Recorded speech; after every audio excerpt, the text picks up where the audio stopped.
Today, being poor has familiar objects. There is rent, bills, and a bank account with the wrong number in it. There is a job you need, a hospital you cannot afford, and a form you have to fill out to prove something obvious. So if you ask what it was like to be poor in the ancient world, the first problem is that most of the objects disappear. There is no paycheck, no electricity bill, no welfare office, no modern police report, and no landlord texting you about an online payment portal. But the exposure does not disappear. Hunger is still real. Weather is still real. Injury is still real. Other people's power is still real. So the question is not, did ancient humans have poor people? Of course, some people were more exposed than others. The stranger question is what poor even meant before poverty looked modern. And the answer is not one sad ancient person with an empty wallet. It is a test. What protected you? What could you still refuse? And how many bad things had to happen before disaster reached your skin? Start before cities, before rent, before anyone is writing down who owes barley to whom. Even here, you have to be careful. Modern hunter-gatherers are not CCTV footage of the Paleolithic. They have histories. They trade. They change. Some have lived beside farmers in states for centuries.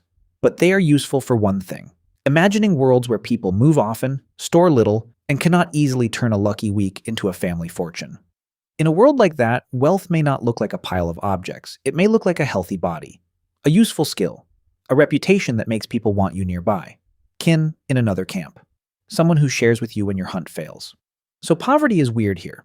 It is not a formal poor class in the later city sense.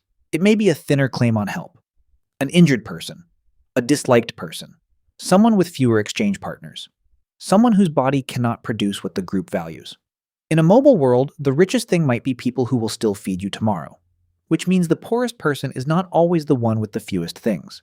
It may be the person with the fewest people standing between them and a bad week. Then humans learn a trick that changes the shape of poverty. They make food wait. Meat on a fire is gone by morning. Grain in a jar can sit there, quietly being next month. That sounds only good because storage is one of the most obvious anti-starvation technologies humans ever made. A full store can save a village from a bad season. But it also changes the physics of inequality. Once food can be stored, it can be guarded. Once it can be guarded, it can be inherited. Once it can be inherited, some families start a year with more tomorrow than others. This is why anthropologists care so much about immediate return and delayed return societies. In some mobile systems, the results of labor are consumed quickly. In delayed return systems, labor is invested in things that pay later: fields, herds, boats, traps, houses, stores. Now wealth can outlive the good day that created it. So can disadvantage. Storage does not invent suffering. It lets tomorrow become an object, and once tomorrow becomes an object, some people can own more of it. Archaeology cannot hand us an ancient income tax return. It usually has to work with proxies. House size is one of the big ones. Not because a bigger house tells you exactly how happy someone was or whether their cousin would help them in a crisis, but because houses can preserve a rough signal of household material wealth. In one large comparative study, researchers used house size distributions to estimate ancient inequality.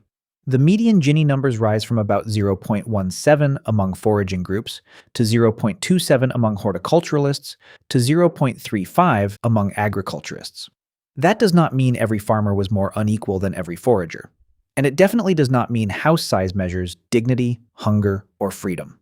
Other researchers point out the problems: small samples, missing poor people, different household definitions, and the fact that rich people tend to leave more visible stuff behind. Still, the broad pattern matters. As food, land, animals, and houses become durable assets, inequality becomes easier to see in the ground. Not because ancient people suddenly learned to suffer, because some buffers started lasting long enough to be measured. Then the state arrives, and poverty gets another layer. It becomes legible. Early Mesopotamian tablets record things like beer, bread, barley, oil, onions, animals, workers, and rations, which is a very dry sentence until you remember what it means. Someone is counting food from above. Someone is deciding who gets how much. The first bureaucracy is not asking who feels secure. It is asking who gets how much barley. That can be protective. A ration can keep a worker alive. A storehouse can soften a famine. But the same machinery can also make a person easier to command. The Code of Hammurabi shows both faces in one legal world. If a storm destroys a debtor's crop, one rule says the year's grain payment and interest can be suspended. That is a buffer. But another rule says that if a debt claim cannot be met, a wife, son, or daughter can go into service for 3 years. That is not just hunger. That is tomorrow getting a legal claim on your family. Poverty hardens when bad luck stops being temporary and starts being enforceable. Egypt gives a different version of the same problem. If you imagine an ancient poor person as unemployed, you may already be using the wrong picture. In many ancient institutions, the question is not whether someone found a job in a free labor market. The question is who could summon their labor, tax their household, and issue their food. Egyptian evidence points again and again to corvée labor, institutional workers, rations, taxes, and slavery. Corvée means periodic, compulsory labor. Not volunteering, not applying, being required. Some workers who look waged to us were really tied to institutions that paid them through rations.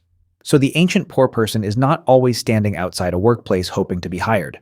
Sometimes they are inside a system that already knows where their body is supposed to go.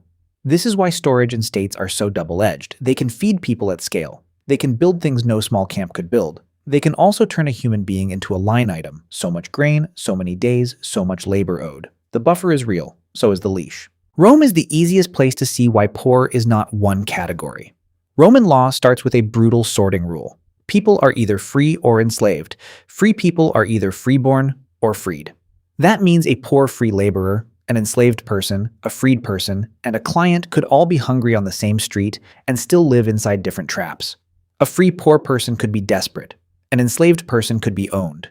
A freed person could be legally free and still owe duties to a former master. A client could be protected by a patron and dependent on him at the same time. This is what modern poverty language can blur. It makes us ask who had less. Rome also asks what the law allowed other people to do to you. Could you enter a contract? Could you legally marry? Could you own property? Could you walk away from the person feeding you? Could someone sell you, punish you, or claim your work? Two people can share a thin dinner and still not share the same amount of self-ownership. In Rome, poverty was not only a material condition, it was a legal force field. Roman city poverty also had a rhythm. You could be free and still have no stable next day. Day labor meant waiting to be chosen again. 1 denarius a day might reach subsistence if the work appeared every day. The problem is hidden inside the if. Rent did not wait for a perfect employment record. Neither did hunger. The grain dole was a real buffer, but not a magic one. In the early empire, qualified recipients could receive 5 modi of unmilled wheat per month, roughly enough for one person above bare subsistence. But it was not a family income. Women, children, and immigrants were often outside the system. And it was not mainly designed as a modern anti-poverty program. It was a civic and political buffer that some poor people could use. Housing added another layer. Many laboring people lived in insulae, apartment blocks that were cheaper, taller, more crowded, and more dangerous than elite houses. Ancient writers joke and complain about cracks, stairs, garrets, fire, and collapse. They exaggerate. But exaggeration still needs something to point at. A city can be full of food, baths, law, and stone, and still leave a person one missed day from the edge. Now go back to the rich ancient human. The rich person does not just have nicer things, they have delay, stored food, a better house, more rooms between their body and the street, more people who have to answer them, more legal protection, more patrons above them, and more dependents below them. If the harvest fails, they have stores. If work disappears, they may own the work. If a dispute starts, the law may hear them louder. If a bad week comes, the bad week has to travel through servants, kin, property, status, documents, walls, and favors before it reaches the skin. That is the real difference. Ancient poverty was not one thing. Sometimes it was weak social belonging. Sometimes it was an empty store. Sometimes it was debt. Sometimes it was rent. Sometimes it was being legally owned. But across all of them, the question keeps returning. What protected you? What could you refuse? And how many bad things had to happen before the world finally reached your actual body?